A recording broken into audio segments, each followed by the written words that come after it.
So, forging a strong bond. It's not easy, it's really difficult.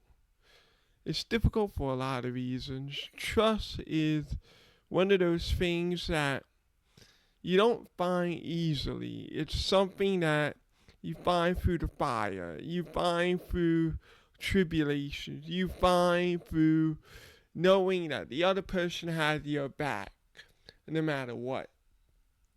This is true in friendships, this is true in co-workerships, and it's especially doubly true for relationships on all sides. Doesn't matter what your gender is, it doesn't matter what your orientation is. If you don't have this as a basic backdrop, then you're not going to be able to be successful. This is just, it is what it is. So, forging a bond is about helping everybody, men, women, transgender community, so on, helping everyone find their partner. Or if you've already found a partner, how can you keep them and not lose them? So for the very first episode, we are going to focus on forging a bond. Something that I think is grossly underrated and not talked about enough, not even by relationship coach experts. People just completely bypass this point because it's not the fanciest point, it's not the most dazzling point, it's not the most romantic point, but everybody, and especially ladies, if you hone this down, if you get this, it's going to be way easier for you to marry your guy. It is, because it's the number one thing. Now, before we get started, I heavily respect the transgender community. I love the transgender community, but I'm going to be honest here for a second. I want to use language that is universal so that everybody can pick it up. So what that means is if you hear me use the words like he, and if you identify as a male, even from the trans perspective, perfect. Use that. And vice versa, if you identify as a woman, by all means, pick up the she unless it applies. Basically, take whatever I say, and if it applies, and if it works, and if you agree with it, use that. So that way, I'm on the same page with you, you're on the same page with me, and that is what we call transparency.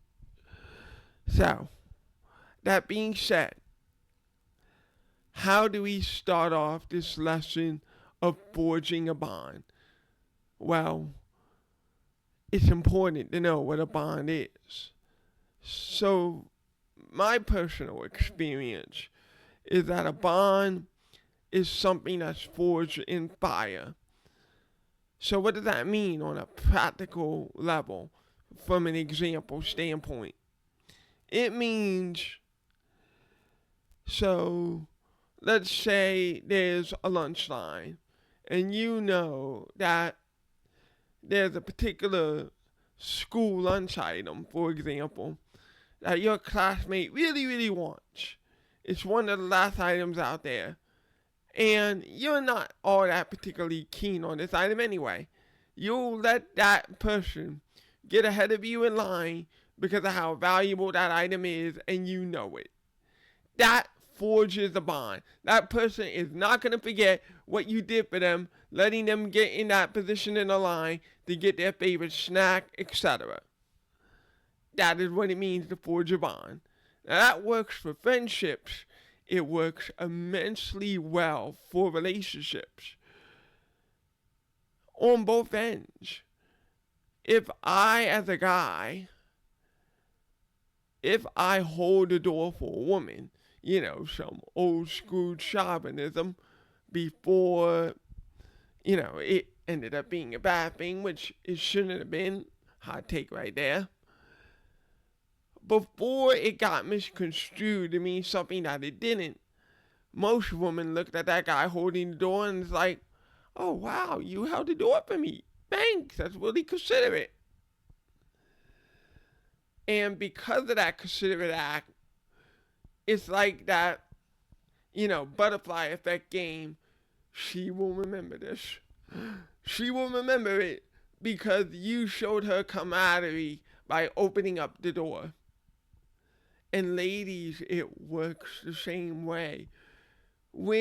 So for example, a lot of ladies are upset by, oh, I had to do his laundry, or, oh, I have to cook a meal. When you do the laundry, or when you cook the meal, you are earning brownie points. The guy came home from a 10-hour shift. He wants to slog his shoulders back, watch a sport game or whatever. Or maybe romantically, he wants to be with you on the dinner night out. Why the hell would he want to take physical labor at that time? And obviously, ladies are working now too. So for career women out there, you feel the same thing. It's a 10-hour work shift. The very last thing you want to do is come home to do the home chores, right? And we men have to get better at that. If we're going to be somewhat stay-at-home men or whatever it is, we've also got to pick up those chores for the exact same reason as for us. It's tiring to go from work to more work. It's not even, that aspect isn't even, about the genitals that we have. It's just common sense that we get tired of overworking. Now, there's another part of this that I agree and disagree with in part. So from the female perspective, she will look at this work, the cleaning of the house, the cleaning either of laundry, dishes, etc., as basically indenture servitude. You're not getting paid for it. I completely understand. I feel that way 200% myself. But that being said, there is something that you get paid for it, and I don't just mean the whole clean room thing. When you're in a relationship and you do these things for the man or for the woman, that camaraderie you've built has earned you the reward. And if we're learning anything about relationships the last 5-7 years, it is a priceless reward that your girlfriend, your wife, your husband is absolutely smitten with you. Now, here's a secret about guys that women perk your ears because it's really important. If a woman supports me in my endeavors, if she supports me in simply having a home as a place to relax, you don't have to be a career woman. You don't have to be that boss bitch babe. And you can be those things. And you can even be attracted being those things. And I'll get to that. How you could be a boss bitch babe and still hook up that Chad permanently. But the most attractive thing, without a doubt, is definitely a woman's ability to provide that comfort, that stability, that peace of mind at home. When you provide those things, you are the greatest person in the world. I cannot overstate how significant, how huge it is as a woman to tap into that inner feminine and to provide that comfort in a home, in the space, in your crib, so on and so forth. And although it's not really quote unquote divine masculine either, but it's just the right thing to do as men if we start providing some of those same benefits to women when they come home from work. Just to provide a place that they could chill, slip off the shoes into slippers, or even just barefoot, whatever, I don't care. And because it's your home, our home, both of us can kick the feet up the chair and watch some damn television. Doesn't that sound like a great life to have? That is what building a bond is. That, I'll be honest, is my ideal relationship. That's how life should go if everything went according to plan. And I think that a lot of people want it to go according to that plan. So how do we get there? So how we get there is going to be on two parts. Obviously, how the man helps the woman get there and how the woman helps the man get there. Now, this is not going to be some tear down channel. This is not going to be some thing where you listen to it and you're thinking, oh my God, his views are so sexist. His views are so, Mount Chavian. His views are so disgusting. He's a disgusting man. I'm going to do my very best not to offend the sensibilities. And vice versa for the men. Some of this is going to be hard to hear. Some of this is going to be me picking up at us fellow guys at the things we're not good at. But all that being said, it's out of love. It's out of the idea of creating more love. It's out of the idea of providing something that everyone can enjoy. If nothing else, speaking this idea of romance into the universe. So, for ease of interaction, let's start with what the men can do better. Because when it comes to that credibility thing, it's a whole lot more credible if a guy starts out criticizing guys than he does on the woman's side. In order for us to build a bond with a woman, there were two conditions that we had to meet for a woman to be able to be agreeable to a bond with us. And that is security and assurance. As much as it annoys us, as much as sometimes we roll our eyes at it, like, really? You got a bunch of diamonds, you got a bunch of cars, if you still do have a positive connection with your parents are there, and even if you don't have the parents or the connections, like it or not, and it's not a criticism, but it's the truth, you have those damn OnlyFans, Fansly, etc., just a flash of the tatas, and you have tens of hundreds of dollars. And again, it's not a criticism, it's just a fact. You guys have a lot of tools in the toolbox. But I will acknowledge that those tools in the toolbox don't necessarily equate to happiness. Financial success? Probably. Happiness? Not so much.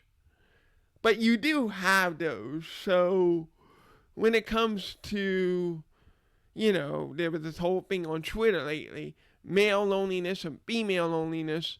I will acknowledge that both sides feel lonely, but I'm also going to say to women, the loneliness is different. Women loneliness is, I don't have the real bag I want, the ring on my finger. Male loneliness is, do we even exist? It's not the same. It's just not. And that's okay. But it's not.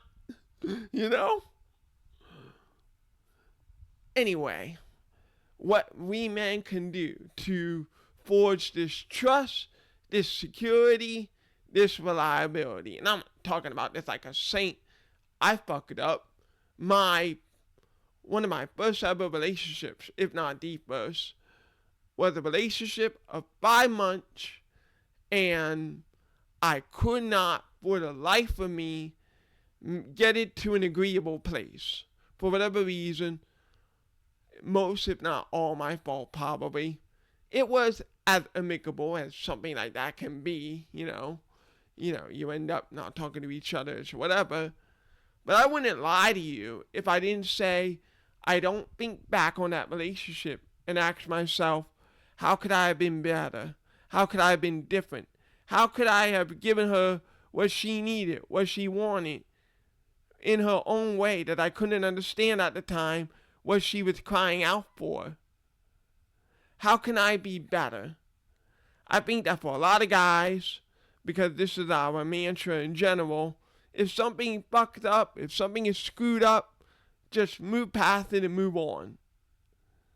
And that's a really healthy thing to do. But when it comes to some healthy introspection, no other guy is going to see us attacking ourselves. Yeah, I know as a guy, we don't want that shit out there. And that's a hint to ladies too. Stop putting the shit out there. You're letting Chad go by putting that shit out there. So we don't want that dirt out there. But if we're doing it to ourselves, no one's going to see that dirt. It's just internal. And we get better from that. So we shouldn't be afraid of looking ourselves in the mirror and saying, you know what? I was a dirtbag to that girl, and she meant the world to me. And at the very least, regardless of anything else, I would apologize. I apologize even though I still don't know what I did wrong.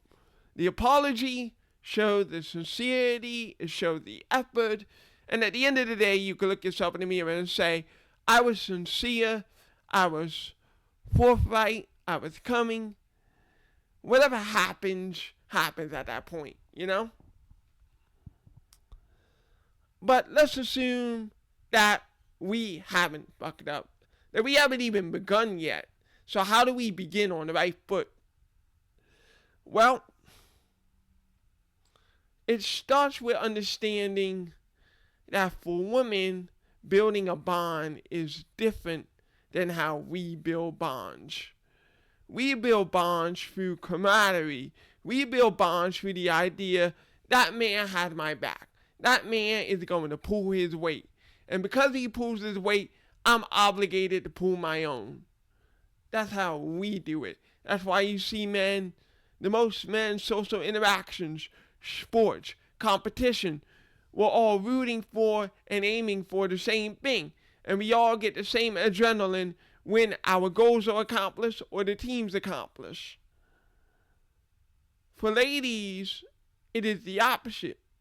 Ladies do have, of course, a significant social network, probably one in some ways more direct than our own, but in other ways more indirect. For the woman, it's not a shock to say that it is, to use the term that's floated around the VTuber sphere, it's a cliche. And I'm not mad at that, by the way. All of the female groups in VTubing, indie and corpo, they're all cliches and they all should be. Why would you want it to be anything else? Females finally have that space that they feel that they dominate in, that they feel that they own, and that, just like we're all nerds who basically get to celebrate this nerddom, you basically have female nerds who were bullied and picked on in class, who can now relate to each other in the whole cyberspace. Yeah, I remember when Tom said this about me when I had freckles, or I remember when Jerry took my manga. They have that now. That's a great thing for them to have, And that, for them, is their social interaction. So what can we take away from that? If a girl or woman is looking to have a relationship with you, she's looking, now, we could say this is right or wrong, and I'll even agree with you it's wrong because it's the polar opposite of how we men approach it, but we do have to try to incorporate it. She's looking for that same agreeableness. She's looking for you. Okay, the bare minimum, right, is nodding your head along, which, if you do it too much, she starts to get annoyed because she picks up on the back. Oh, you're just nodding your head along. Yes, because I don't want you to be upset, and I know damn well I don't know a thing about what you're talking about. And don't get mad at us. It's just a thing. It is what it is. What's the alternative? Us ignoring you? Now you know that's a million times worse. So you would rather us play it calm, play it cool, play it in a way that is agreeable. Let men be agreeable, even if it's not directly engaging with the thing that you're saying. I know it sucks, because from your perspective, all the other girls engage, the gossip filters around town. Guys just aren't built like that. A good 85% to 80% of men are not built like that. So for us, it is a challenge to pick up on something. Oh, did you know that Jessica Alba went out with so and so next week? And I, as a guy, I'd be looking at her and I'll be like, who the hell is Jessica Alba? No disrespect. I do know that Jessica Alba is a very successful country singer, right? I think it's country. But still, it's not like I pick up a magazine of Bet, so on, and read it. The Inquirer. Most guys aren't going to pick those up. So when you're talking to him about Jessica Alba, about Mariah Carey, and so on, with no offense meant to those amazing talents, 90% of guys, even if they do know her music and like her music, it's not going to be the same as a dedicated fan. Or actually, let me make that a little more clear because I'm a big fan of music. I am a fan of music. I am neutrally respectful toward the artist. Like, the artist isn't me, the artist isn't my immediate family. So why would I care about the artist? It's the same thing with any gossip situation, which is why men aren't good with gossip or even like gossip. Because again, we don't know what the heck you're talking about, ladies. We don't read it. So some might say, oh, what if I, educate you on it? And then it's going to go into a thing where, and this is the thing about guys that I sympathize and agree with, and ladies, you kind of have to understand where this is coming from. Then you're going to go on and on and on and on about this thing that I just said I know nothing about. And even though you're telling me all these facts, and that I theoretically should know now more because you're telling me these facts because I don't care, because I never cared to begin with, I'm even more out of tune. And it's vice versa, right? If you're a girl, I sang the Eagle Spice song the other day. If I sang an Eagle Spice song to a woman who either A, doesn't like football, B, doesn't like the Eagles, C, both, she will rightly look at me and be like, what the fuck are you singing? And she would be right. I can't convince her of my love for the Eagles just by going on and on and on and on about it. There's one caveat to that rule, right? And that caveat, and for men, this is what we need to do, pick up one of the woman's habits. And obviously pick one that you enjoy doing and one that you really agree with, and vice versa. If you share hobbies that you really agree with, that you really like, that's what's going to form the bond and the chemistry, and that's what's going to allow you to be able to have effective small talk. There's a difference between effective small talk and just small talk because we're two strangers and we don't know what the hell to say or how to say it. Effective small talk is way better. So, how do we compare effective small talk versus non-effective small talk? Well, women are actually really good at picking this up, and they'll say this better than we do. Most guys, myself included, in fact, I will admit that I do lean on this quite a bit. Hi, what's up? Hey, how you doing? This is technically ineffective. And the reason it's ineffective is that this question is it's not really an open-ended question, but it is a conversation killing question. And I'll explain why. You ask me, hey, how I'm doing. The best response, and in fact the only response, is, well, I'm fine. How are you? And you respond back, well, I'm good. So we just spoke 3 sentences, learned not a single thing about each other, and more importantly, the energy isn't there to continue the conversation. Now, there's something for ladies that I want to point out that ladies can do to kind of meet men halfway and have more engaging conversations as a result. But I completely sympathize that when I think about this linguistically and English verbiage, these questions, they are only good for making a conversation exist in the first place, but they are not good for actually having one. Now, it's up to us guys to figure out a conversational starter that can turn into a conversation. But ladies, I'm going to be the first man openly on the internet to say, I get it, I understand why this opening line from all of us, me included, is actually trash. I get it.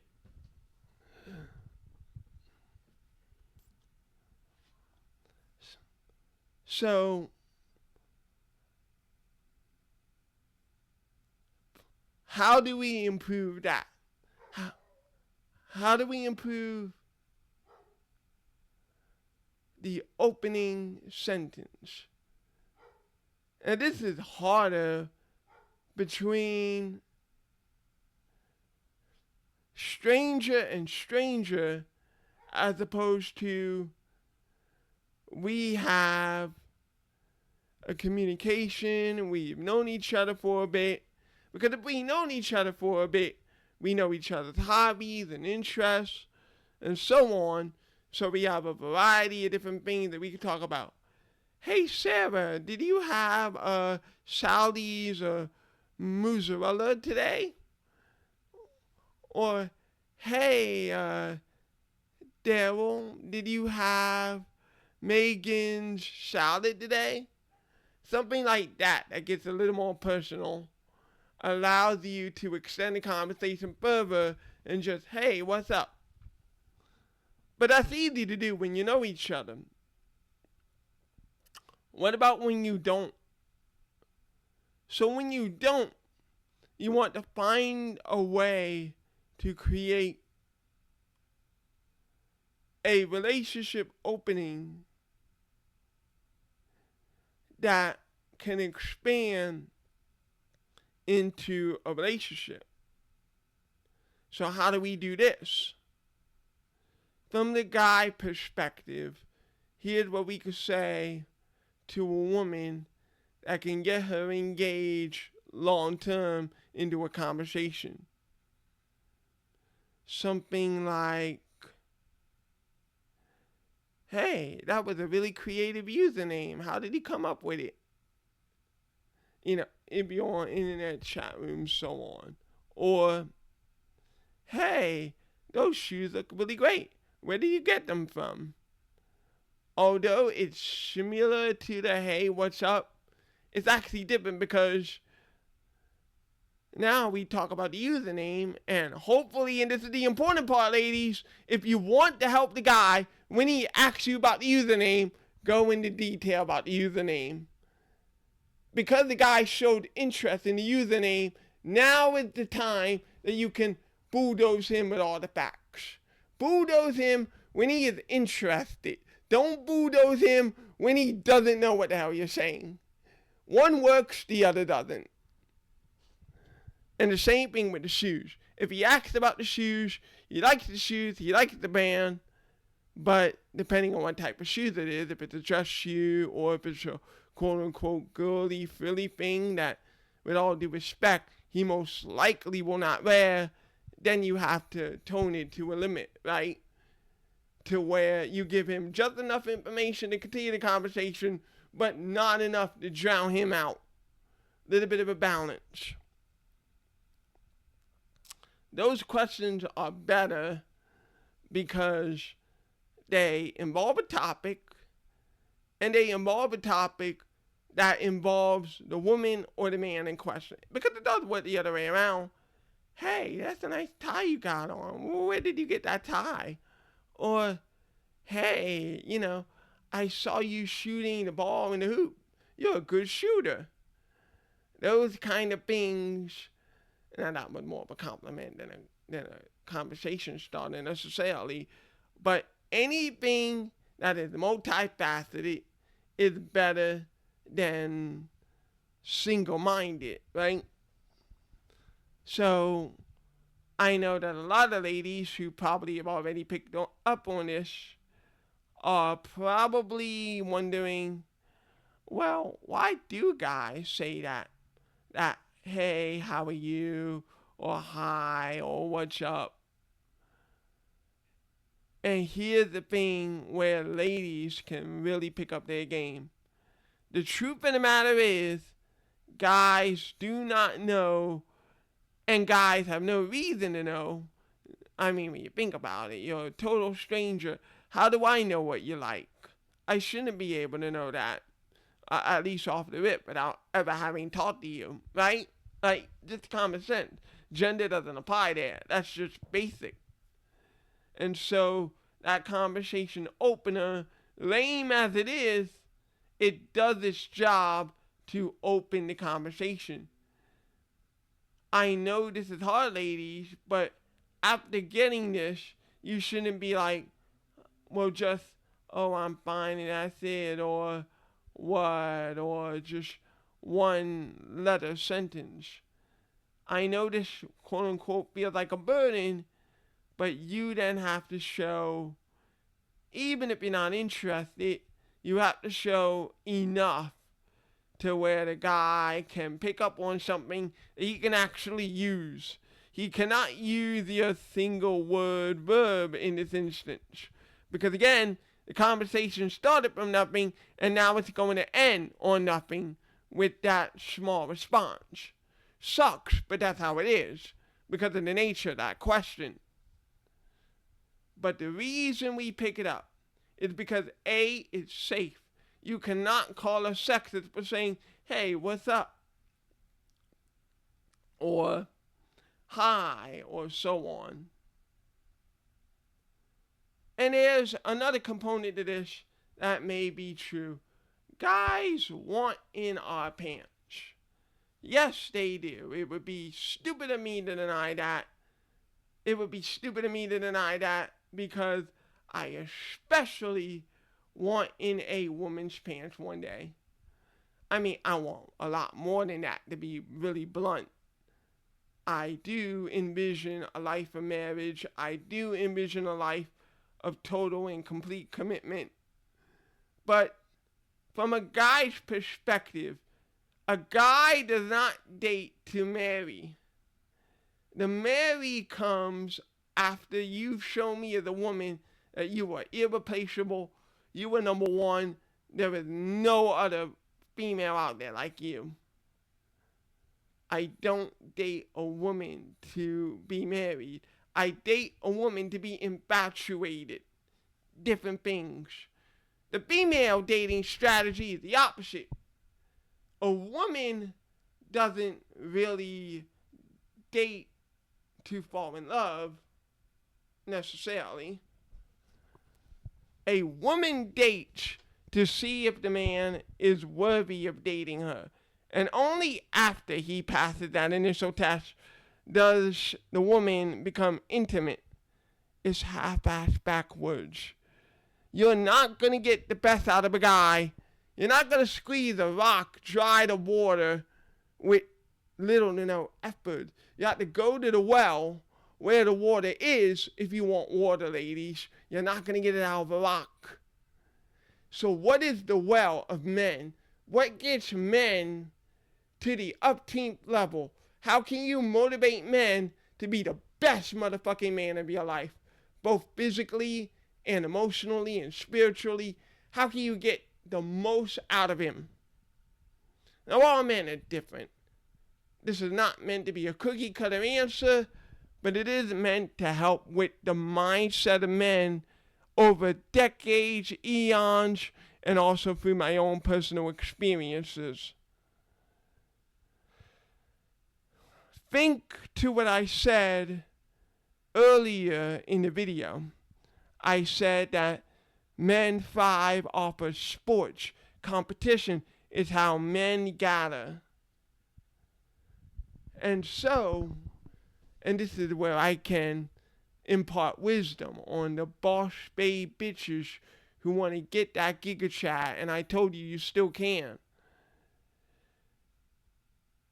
what truly invigorates a man is an active teammate. Someone who wants this as badly as you do. If a woman comes up to me and is excited about, our future, kids, if any, I'm honestly lukewarm on the kids thing, but for those who want that, right? One of the earliest signs of a great relationship is if you're both looking to move to a house and you're both discussing what type of house to move into. As a guy, that is a massive turn on. It is a turn on that the woman is as vested and as interested as I am. Because now it feels less like a duty, and there is a commitment to it, but it feels more connected that we both own ownership and stake of this, and we both have obligation to ourselves to make it work. Keyword there, obligation to ourselves. I did not say obligation to the man, and I didn't say obligation to the woman. If you don't fulfill that self-obligation in a relationship, good luck maintaining it over the long run. You've got to feel emotionally fulfilled within yourself in the relationship before anything can blossom. And for men, we feel the most vested when someone else is also vested. If a guy is doing the work, doing the long hours, but the woman generally says, well, why aren't you home with me? Why aren't you with the kids?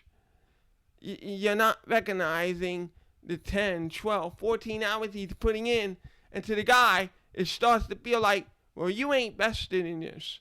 And I don't mean a woman going to work as well. I mean a woman complimenting the man who went to work.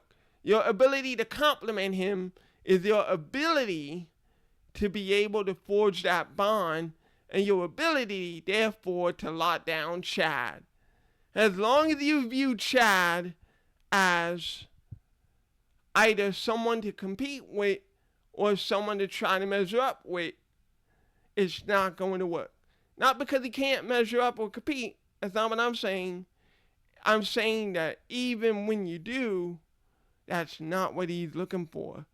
Chad is already the alpha male. He's already the boss. He's already fucked hundreds of women. Why would he want someone who wants to prove herself to him?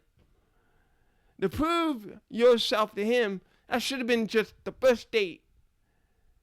And I don't mean prove yourself as in, the degree, the job, all these things. When you tell me or any guy these things, these are the two things that come immediately to mind. That's nice. And what else? Because for a woman, a master's degree, while impressive and does show your intelligence and it does show your wit, and those are things I generally like, they are not things that show me you will be a devoted wife. You may be a 10 of 10 bombshell. You may be Miss Los Angeles. But Miss Los Angeles, and I'm talking to all of you, Miss Nashville, etc. If you have the looks without the passion, there's nothing there.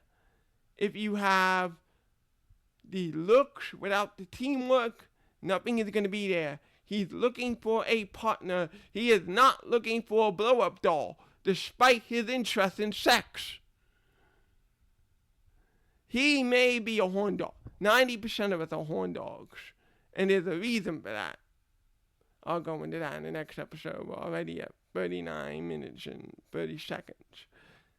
There's a reason guys are horn dogs. But that's not the end-all, be-all of a man's existence. Although I know with the advent of the internet, porn, creepy DMs from thirsty men, I get it. You could be led astray to think just because a guy has that as one of his primary focuses, that must mean it must be the only one. It's not. So when you try to approach dating from that level of, oh, I'm an amazingly competent woman, or I am such a bombshell, there's no way that he wouldn't go out with me, you're setting yourself for a fall. Because the guy is looking for camaraderie, and you're offering him something he can buy off of a toy store for $50, or you're offering his boss with tits. It's not gonna work. To be a boss babe bitch in a relationship, you have to show him how your boss babe energy compliments him. Like, hey, I can do this super efficiently, and you can do this super efficiently. In other words, aim for the power couple. A power couple is fucking sexy. The woman is at her best at everything she does. I'm the best at everything I do. We're not in each other's lanes. We perfectly complement each other. We're each other's best selves. We're each other's halves. Without the other half, we're not complete. That is a power couple. That is fucking sexy. That's what all the boss babe bitches should be looking for. Instead, you want to prove you're a boss babe bitch. We see you. We see you. You got the swag. You got the swagger. You got the goods, the cars, the jewels. We see you. You made it. Awesome. But it doesn't win the heart. It's just impressive. Two separate things. Impressive is not romantic. So some might say, well, why is it the other way around? Why is it that for a guy can be impressive and I'm submitted with him? Well, A, on the basic denominator that girls are looking for impressive, guys aren't. So just on that alone, it's pretty obvious to see why it's more successful for a guy to be impressive and nag a woman as opposed to a woman being impressive and me as a guy saying, and? You're impressive, cool. And it is a component. It's a nice component, but there are other components that are bigger, your relatability, the trust, and so on, that will make and break the relationship, that will determine whether you got me wrapped around your pinky finger, I will do anything, I will even commit crimes for you, or get out, I'm not interested. And you can see how a thin line it is between being that boss babe bitch and also being something that's kind of unapproachable for men. And no, not because he's insecure, but because it is the polar opposite. Like, the only ones who would be a man and interested in that would honestly probably be a gay man, and he would just go for the other gay man, you know? So, be a boss bitch, but be a woman at the same time. Maintain that womanlyhood even as your boss bitch. And I get it, because the corporate world and any structure with men is meant to be competitive. In that field, be a boss babe bitch, and it works perfectly. You go, girl. But when you're off work and you're returning to your husband, he just wants to see you for all that you are. Your laugh, your joy, your smile, your hair, all of those things that make you divinely beautiful as you know you are. He is not interested necessarily, or at least in the context of, so my day at work today was shit. He wants to hear you out, but he'll hear you out as a woman. He won't hear you out like one of his co-workers. He has had enough of that. He works too. He's in the same environment, even if a different profession, you know?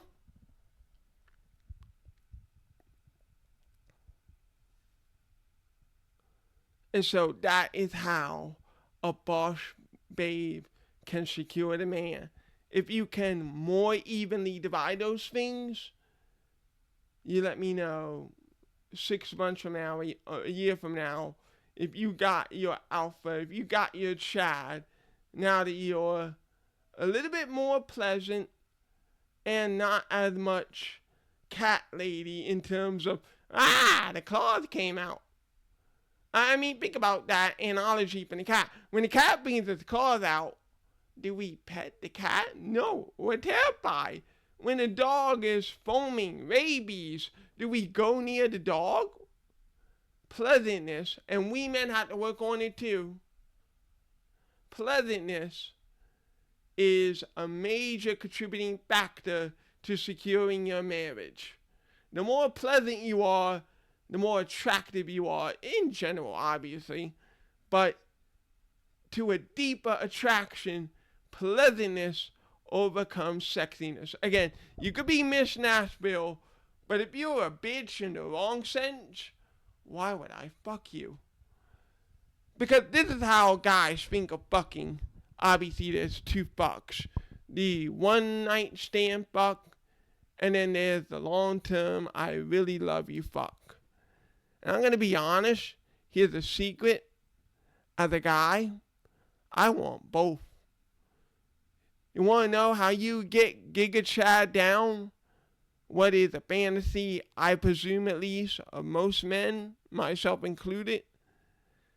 If you are a woman hot enough and seductive enough to get me to fuck you in a one night stand, but you also have the qualities, both in terms of the raunciousness in the bedroom, but also your personality as a woman, you combine those things, I'm laying in there in bed in post-coitus relevation, and here's what's going through my mind, and all the married women who have a good long-term relationship can attest to this if their man told them about it.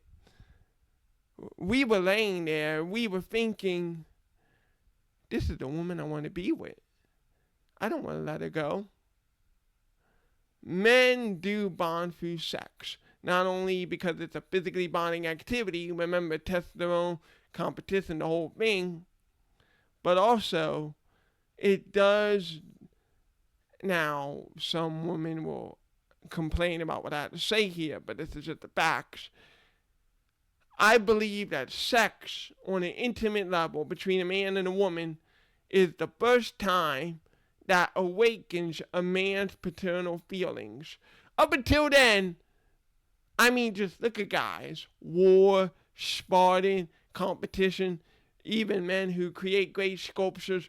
Where in any of this is paternalness? Nowhere. Nowhere to be found. So for better or worse, when he's banging that woman with B to C tits, her tits are perky, she got great curves, she got a great ass, and above all, she's pleasant. My heart starts to flutter, and it's like, this is it. I'm not finding another woman like this who has that high quality of feminine beauty. Again, subjective. So, for all the flat ladies out there, you're absolutely gorgeous as well, and you deserve a man. I was just for a second going off of my particular likes. Take that for what you will. I find that woman, and some women will complain a little bit about what I said in this regard. Doesn't that sound possessive? My answer to that is you want him to be. Again, your major thing on all the TikToks and the marriages is, I want my ring on my finger. What is that but possession? In a healthy, legal way, of course.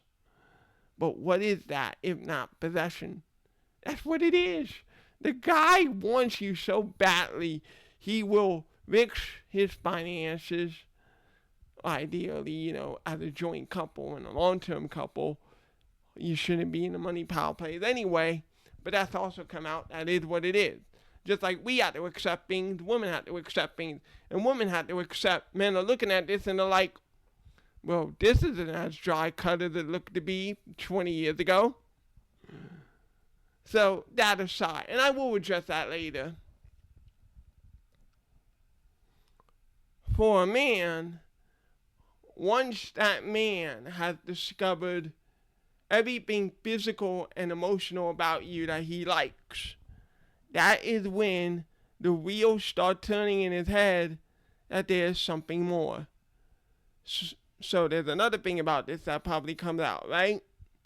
And the other thing about this that comes out is, oh, well, if a guy can get these deep romantic feelings off of a one night stand, why doesn't he act on them? Why do guys wait? That trust and that camaraderie. So here's what's really happening, ladies. Secret number 2. I decided in my head that you were the woman that I want, right? Now I need to see if you're going to remain the woman that I want, even if we're not married yet, or even if we're not in a relationship yet. Why? Because God forbid, the moment I give you the ring, or the moment that we're in a committed relationship, you are a different woman than the woman that I dated. And vice versa, right? The moment that I give him pussy, he's a changed man. It goes both ways. Both genders don't like it. So for guys, it's more of an internal thing than an external thing.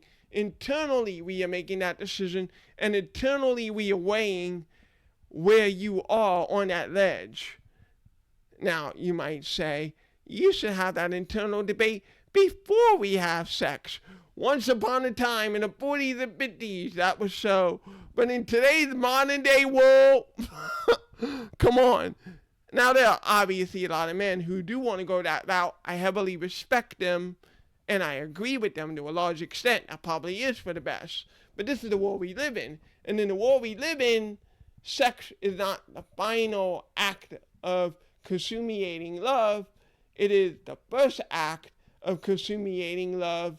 And the final act is the bond of the relationship being so powerful, and the events and the memories accumulating so much, it reaches that zenith point.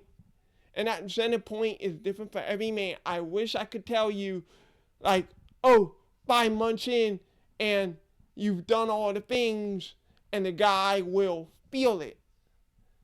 Just like for a woman getting horny, a man knowing you're the one, I'm ready to pop the question, there's no specific timetable for him in general, because for him, marriage for a guy, obviously we mentioned some 21st century negatives, right?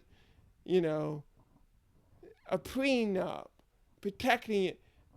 Now, okay, I said I would address it later, but let's address it now.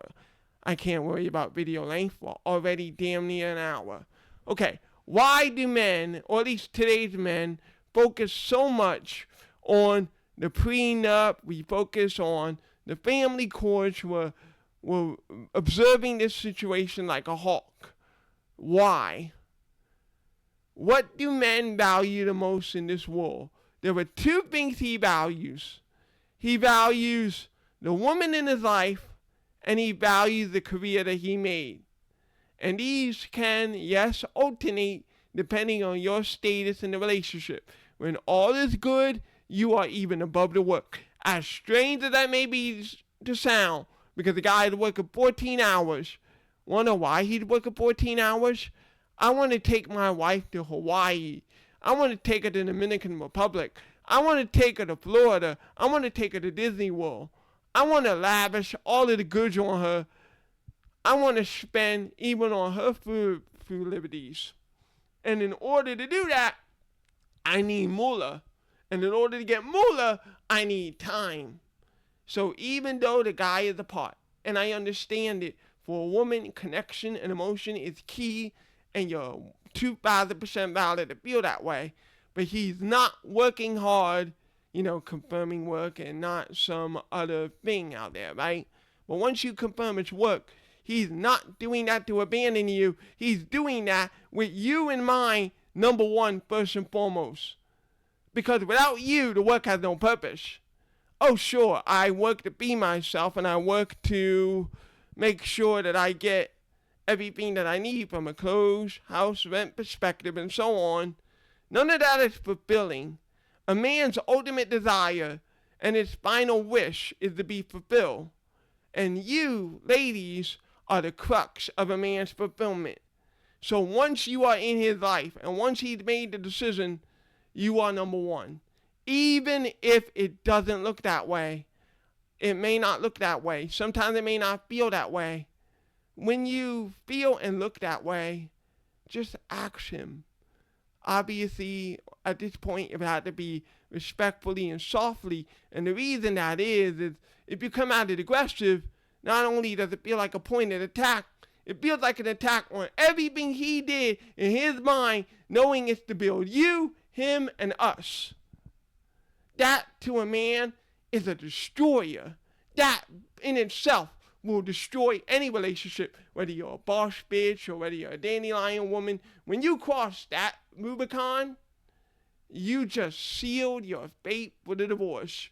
Because it's like, I can't be with a woman who doesn't see me as someone for the family. The whole breadwinner thing was not an accident and it was not traditional. If not this, what is the man going to do? Is he really going to do housework for a living?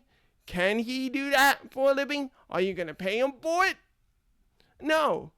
So for a man, his vitality is found in his drive, his work, his competitiveness, and it has a crystal goal at the top named the woman of my life.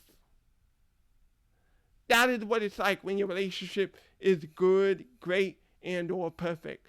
The man is all about you, and he's doing these things that might seem contradictory with you in mind. I promise.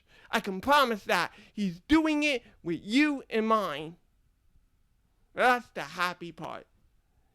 So what happens in the sad part? When, for whatever reason, the relationship breaks apart.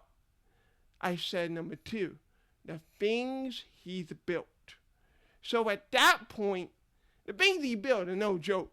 If you work at a company, any company, for 10, 15 years, you are a CEO or an associate, you're making $3,000, $400,000. You know, the giga chad that you're dating. He feels pride because he wasn't a giga chad. He was like you, he was like us. He was a nerd that was laughed at in class. But he put in the work, he put in the effort, the blood, the sweat, the tears, and he made it. And he is not letting that shit go. For him, letting that go is tantamount to a defeat. So, when we talk about the prenups and talk about these other things, he's not doing this against you. He's not even really doing it to spite you either. He's doing it to basically say, I earned this shit. I worked hard for this shit. I don't want to let it go just because our marriage did not work out. And it would be the same the other way around. You're a boss bitch babe in the corporate male world. You climbed the ladder despite all of those greasy, terrible men. Why would you want your husband then to take your shit that you rightfully earn? Like if I were a woman and I had testosterone, but still, you know, with the feminine body, if you could combine the two, but keep my male mind, in a pro-feminist movement, I would not want to let this shit go for anything. I worked too damn hard. I broke too many glass ceilings to give it up to my husband. For what? There's no reason. And there's no reason for the husband to do the same. For the exact same reason. For him, it's not even, again, about you. It's an affront to him personally. He lost all that he built.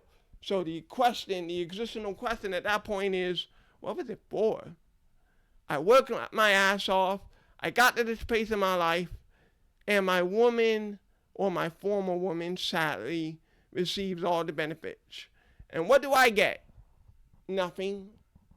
You know, maybe, hopefully, child visitation is good. Maybe, hopefully, the divorce is amicable to a point where it's still a cordial relationship. But having lost either half or full parental rights or whatever that is, and having lost damn near 55% of my income, when it comes to the male suicide rate, ladies, if you were to put yourself in that man's shoes, you would do it too. Like, what did he have at that point? Nothing. He had absolutely nothing to fight for. You left him. The kid left him. Why the fuck would he go to fight? What's in the testimony for him? The only thing is, I'll prove her wrong. I'll be the best dad that I can be, even in these shitty situations. And I will make myself that man, that Giga Chad, once again. And there are some men who do it. I myself want to try to do it. It's not easy to be a broken man. No, you can't fix them. Not because they're unfixable, but because the path to get there to begin with is treacherous. The path to get there, again, doubly so. It's hard. It's not easy. It's not for the faint of heart. But that makes it all the more worth it when the guy is there. And it makes it all the more worth it if you were there in the journey from the beginning. You may date a guy who, quote unquote, is crusty. But he has the drive, and he has the ambition, and he has a plan, and he sees it through. And you're seeing him turn into that Giga Chad right before your eyes. And so what ends up happening, that particular Giga Chad, those type of relationships, he is that Giga Chad that isn't looking around, right? Because before he was a Giga Chad, he was just a crusty. And he remembers that you, a hot-ass babe, stood by his side while he was a crusty. And that loyalty, that is everything in a man's testimony. You, right there, hit the holy grail for marriage in 2025. Basically, it's that whole instant gratification versus long-term commitment and payoff kind of thing. And both of us do it. Like, if you're a guy, you should date that nerd. That nerd who maybe she has a few extra pounds, or maybe, again, the glasses and freckles. 10 years from now, her weight has matured. She, again, had become curvy because that's my type. And you're like, what the fuck? You were this quiet girl in the back seat of the class. And now here you are competing for Miss, etc., USA. Damn. What happened to you in the last 10 years? To the guy who dates that girl who was Miss Freckles in glasses, and now she's Miss USA, you won the bag. Now that doesn't mean, obviously, don't go for either the crusty or the woman who has absolutely zero desire to compete, to put in the work, to put in the drive, right? You just don't want to do that. First and foremost to yourself, but also to them. You reward someone who doesn't want to put in the grind. You reward someone who doesn't want to put in the work. And what are you going to get? You're going to get someone who doesn't put in the grind and someone who doesn't put in the work. Because you already gave them everything. What they had to work for. So it's obviously a balance there. To look for the guy who maybe he doesn't have everything yet, but he has some things. He has a base of which to build off of. And he has the drive to build off of as well. And so because he has these things, now he has a path forward, and he is going to take that path and run with it. And obviously the same is true for the lady that is, the nerd. Maybe there's, because, ironically, and this is the advantage women have, and it's okay to have this advantage, because women's looks are significantly genetic.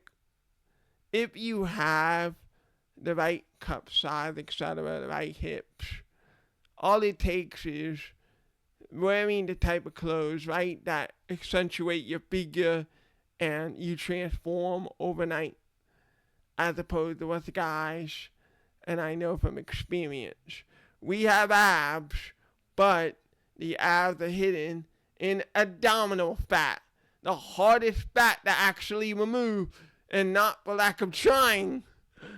So it's like I could be at a good body weight for a guy, but I have a little tummy instead of, oh wow, I'm fucking ripped like Vegeta. You know? That's just how it works, unfortunately. Especially if, like me, you're not an athlete. That's not an excuse, that's just how it is. And I'm okay with that. I'm still a pretty good looking guy.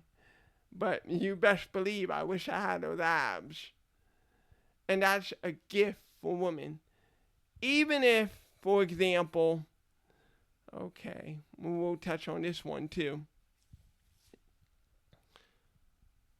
Girls and women often talk about, oh, that guy is peering me down the street, he's catcalling me, etc. And it feels off, it feels weird. Some person, some guy is just staring you down the street, right? So first of all, you're right in how creepy that it feels. And that you have every right to feel creepy that way. That being said, it's more of a blessing than you think and more of a blessing than you've been told. Because look at the other side for a guy. There has never been an interaction where a woman came up to me. In order for that interaction to take place, either a woman has to be literally drunk and in a space where she feels like she can, or if you are Bieber, LeBron, Shaq, name, and know the basketball, right? Patrick Mahomes, Jason Kelsey, Travis Kelsey, LaShawn McCoy, know the guys, right? Some super tall athlete. And obviously there's reasons for that. And I may get into that one in another episode, but I know I've said that a few times. I'm just on the roll, and I'm trying as I go along to make sure it's not too long, but also because I'm in this role, I need to keep going. So, those are the only guys that will ever get a forward approach from a woman, typically. Not always, typically. From a guy's perspective, then, why is it that men feel confident walking the street at night? Well, what's going to happen? A woman isn't going to jump him. A woman isn't going to, for the most part, right, look for sexual favors. So, for a guy walking the street at night, he just has to worry about the other man. And it's not that he doesn't worry about the other man. He worried about the other man all the time. But he is calm and collected because that's always been the case. Now, you can say whatever you want about that, right? The whole man bear thing. But it's better, I'm going to give you a hot take. It's better that men are both protectors and predators than as opposed to if man were either solely just a protector or solely just a predator. Why? In order to protect, sometimes I have to hunt. A guy's coming in with guns a-blazing. He's looking to kill me, my family, and everyone I know. Why wouldn't I shoot that motherfucker dead? No, seriously. That's what's called the castle defense. Controversial in some states, not others. But that's why that's there.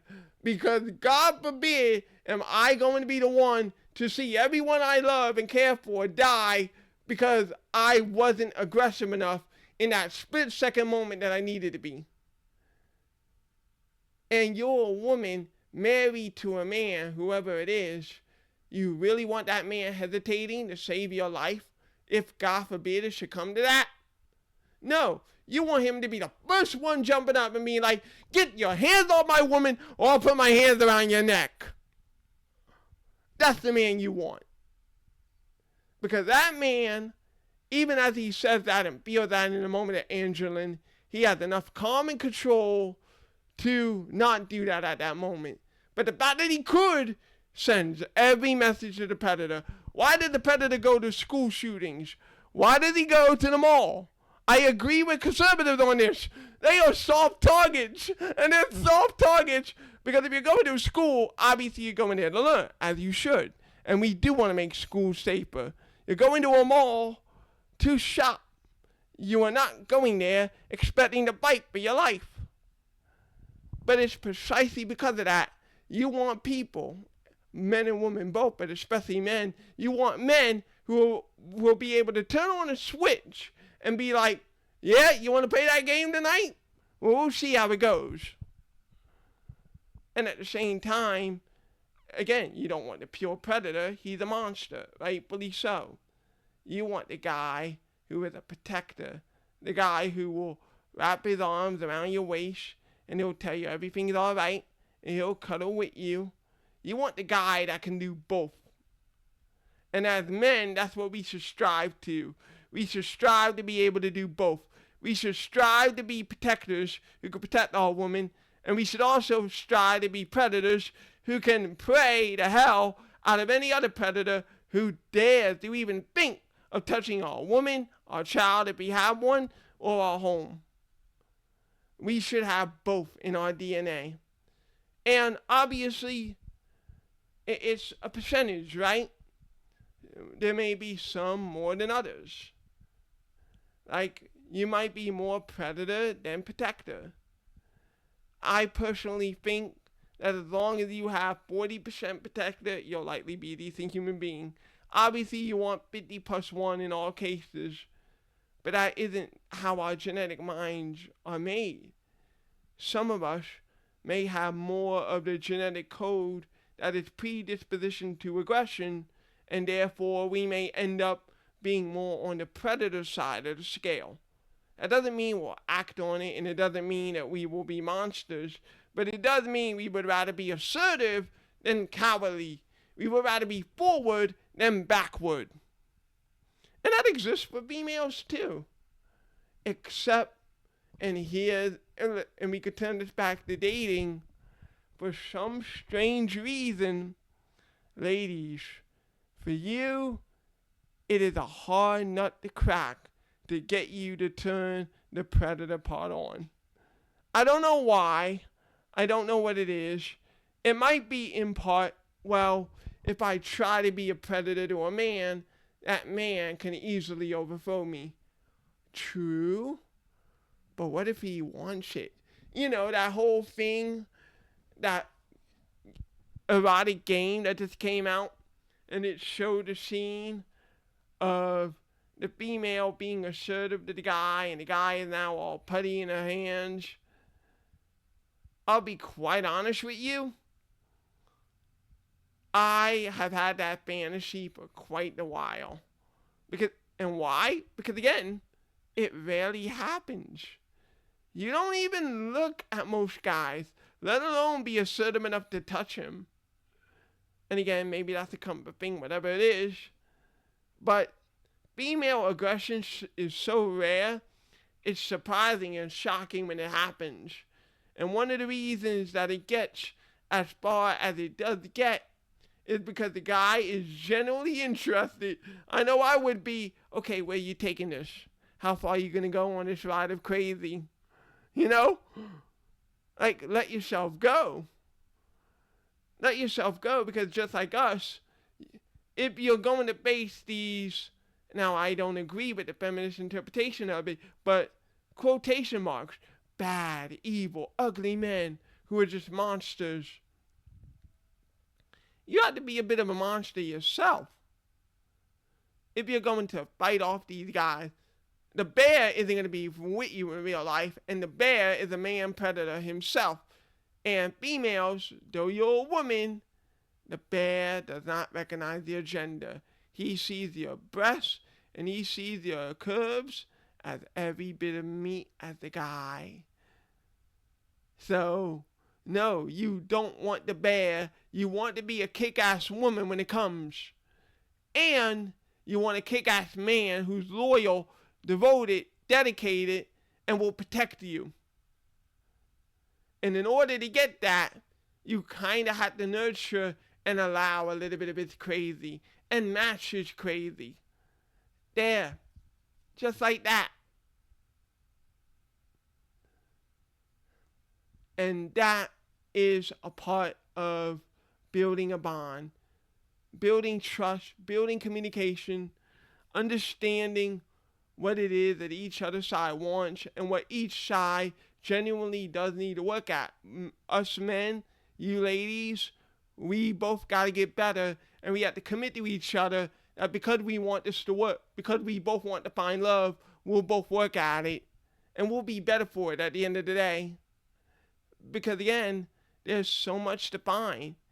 There's the man who is protective as well as aggressive, and there's the woman who is nurturing with kick-ass boss babe and may also be a little bit of crazy inside. It's everything. We only live once. Why hesitate to bring out a side? Like, when it came to the guys reacting to the game, it's not, oh, the guys are just sexist, or oh, the guys only think of sex. For most of us, it's really, where was this? You know, if you told us this while we were in relationships with you, while we were in the damn bed with you, we would have done it. You want the whips and the cream? Tell us. The worst a guy could say is no. You know, the opposite, right? The worst a woman could say is no. Same thing. A guy is not going to rip your hair, beat you, etc., just because you suggested something sexually that maybe he doesn't agree with. He maybe just either might not do it, in which case obviously that sucks, or the more ideal, he'll try it, he'll try to get into it, and then perhaps you're able to go from lukewarm to enthusiastic. He doesn't know, he's willing to try. And if you doubt me, just look, or ask men or anything, how dull is your sex life? 65% of them are going to say yes. And I'm going to tell you one more secret. Why is a man's sex life dull? And I have intimate experience with this because it has to deal with the male body. For better or worse, women have a bunch of neurons, endings, that we could touch, pull, lick, kiss to generate 1,000,001 feelings. For a guy, not so much. I think I like being touched in the chest a little bit, but I don't know. I know I definitely liked it when there were fingertips rubbing across my arm. In fact, my first time was basically largely around that. The woman was rubbing my legs with her fingers, and that got me. Because that's seduction. For me personally, seduction, that is the number one thing. If you are a woman who listens to this and you end up liking me or wanting to take it to that level, here's a hint. For me, seduction is key. The more seductive you are, the more putty I am in your hands. Because that, again, what is seduction? It's forward aggressiveness. I love it. And it's a lost art for women. And you ladies need to pick it up, you know, in some way. And when I say pick it up, I mean that in a positive, loving sense. Find what works for you, discover it, and just be a little bit of that crazy. Love it. Love to see it. Anyway, getting back on topic. You have all these things that you can use. We may be an arm, maybe a bicep. And even then, we're probably in our mind trying to generate the feeling as opposed to actually feeling it, because organically speaking, we don't, the thigh is basically right there in the stomach or rib cage area. Or it's on the knee. I'm sorry. Biology wasn't my best shoot. So it's right around that lower body area. You don't feel it. If you do rub my thighs and this is what will reveal the secret. I'm thinking about you touching the ding-a-ling. That's what I'm thinking about. I am thinking about you touching that thing. I'm not thinking about anything. Why would I think about you patting my leg? It's nice. It feels good. And in my case, it does turn me on. But it's not the finishing product. Tragically, maybe touching ears is cute. Face, whatever. Tragically, because a man's, his nerve endings largely center to the penis, his pleasure begins and ends almost. And maybe he's into feet. Maybe he's into his feet being sucked. I don't know. I don't find toes to be erotic or sensitive, but, everyone has their thing, right? So for a guy, for most men, the beginning and the end is the penis. Now, there is credible doctors and studies where the male G-spot is in the ass, and that gets to a super sensitive topic for men. A lot of men, because they perceive straight sex to be purely penetrational or purely aggressive towards a woman, because again, that is all they know, and all their biology kind of forces them to know, because it's not going to come from anywhere else. Like, if you're going into sex for pleasure, and you should, 60% of sex should be for about pleasure, and 40% procreation if you're for a family, not the other way around. If you're in it for 60% procreation and 40% sex, or even less, imagine you're having sex just for the purpose of the family. So you as a woman, you're focused on whether or not you're married, or not whether you're married, whether you're pregnant, and whether or not, for the guy, he's focused on whether or not you're pregnant. Both of you are putting this emphasis on the pregnancy, and the sex just doesn't feel good, or at least I don't think so. I've never had that experience, but just common sense tells me to be like, we should focus on going to town and making each other feel good, and if a baby comes out of that, perfect. Not for me, I'm not into it, the whole child rearing thing, but for those who are, right? I'm trying to cover all bases. For me, there was a scene in Orange is the New Black where Piper and her ex-girlfriend, they went to town. That's what I want. I want to go to town with my wife. We should be knocking shit across the floor. Glasses should be broken. We should be play roughing. Like, what is the soft stuff? Again, be crazy. Be crazy to me. I'll be crazy to you. A lot of aftercare after that. But we should be going in this like wild rabbit animals. And way too often, both because, obviously we went through Me Too and that whole thing, and that still creates, and probably will create for the better part of the 21st and 22nd century, some form of hesitation, because the last thing we want to do is enter a consensual relationship, believe that it's consensual, the next day, or even a few days afterwards, you decide that the sex isn't great, and instead of talking to us and saying, hey, that fuck wasn't that great, I need you to fuck me this way, you'll instead say, oh, I think I got raped. Why? That doesn't make sense.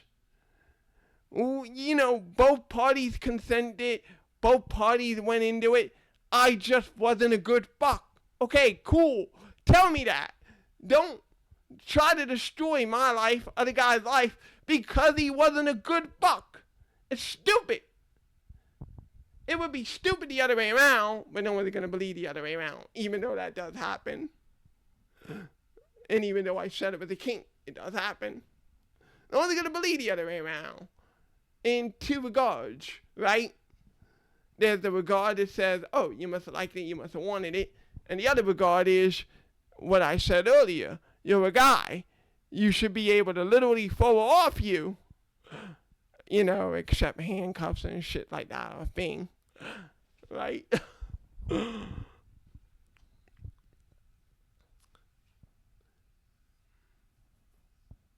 So, really, at the end of the day, in order to make all of this work, these are the kind of conversations we have to have. We have to have the kind of conversations of, okay, what are our likes? What are our dislikes? What are the things that you want? We have to carry the conversation if we're total strangers, even if it means, okay, you started out with a question like that. Sucks. But the alternative is complete silence. And we're not going to find love, commitment, romantic partners that way, or hot, steamy sex either. Gotta start somewhere. And we're not going to be able to maintain the marriage if we're not committed not only to our vows, but to the way we want the house to work. Emphasis on we. I get a part of it, the whole 50. You get a part of it, the other 50. And you know what? Because it is 50-50, I don't mind if you, the woman, from time to time, emphasis time to time, change some of my things around if you don't like them. But only if you give me the same courtesy. If you're going to do that from a female perspective, that there's something that you don't like about theoretical me as your husband and you want some of those things to change, cool. Let me change some things as well. Because that is the equivalent exchange. That is the equal nature of laws. That's how that works. Or, again, in the scenario where we fucked and you didn't like it, you're entitled to that.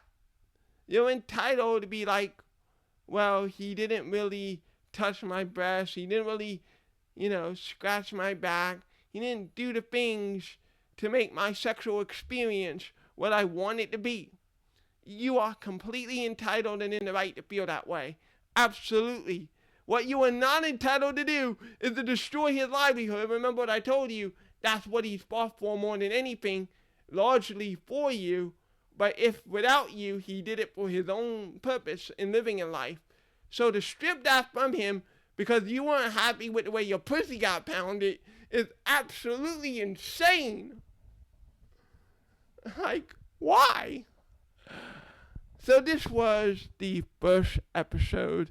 I am sorry that it came late, and I'm sorry that I even went over my own time thing, back and forth, numerous topics, where I thought I was going to stop it, but the mind kept going and decided to be like, I'll throw it in. So I guess the best way to end it and formulate it is, what segments did you like? What segments did you not like? What segments do you want to hear more of? What segments would you want me to throw into the trash? And from there, we can, just like in a relationship, pun intended, we can forge a bond for a healthy, romantic, sex, relationship talk, marriage talk. Because I do want you ladies to get it back. So here's the thing. Even with a lot of guys who are in the men's right groups or whatever, a lot of these guys don't actually want to see you fumble the bag. Like, think about it. These guys, they want healthy long-term sex too. They want healthy long-term relationships too. Why would they want you to be perpetually throwing the bag away? They don't want that. So a lot of their things from criticism comes from the idea of, you can do it. You can get back into our hearts. You can get that ring on your finger.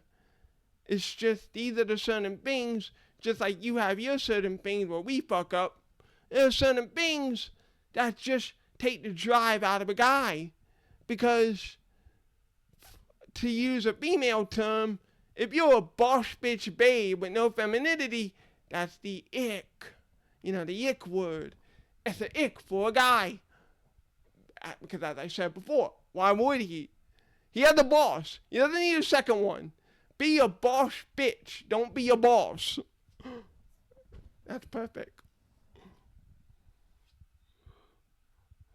So yeah, episode 1 of Forging a Bond is in the books. I will catch you guys on Thursday where I dabble into teaching English. And every Monday, we will start off with a new episode of Building Bonds. We start the week by building a bond. We end the week with some music. That's a great strategy. Himi Sugairu signing off.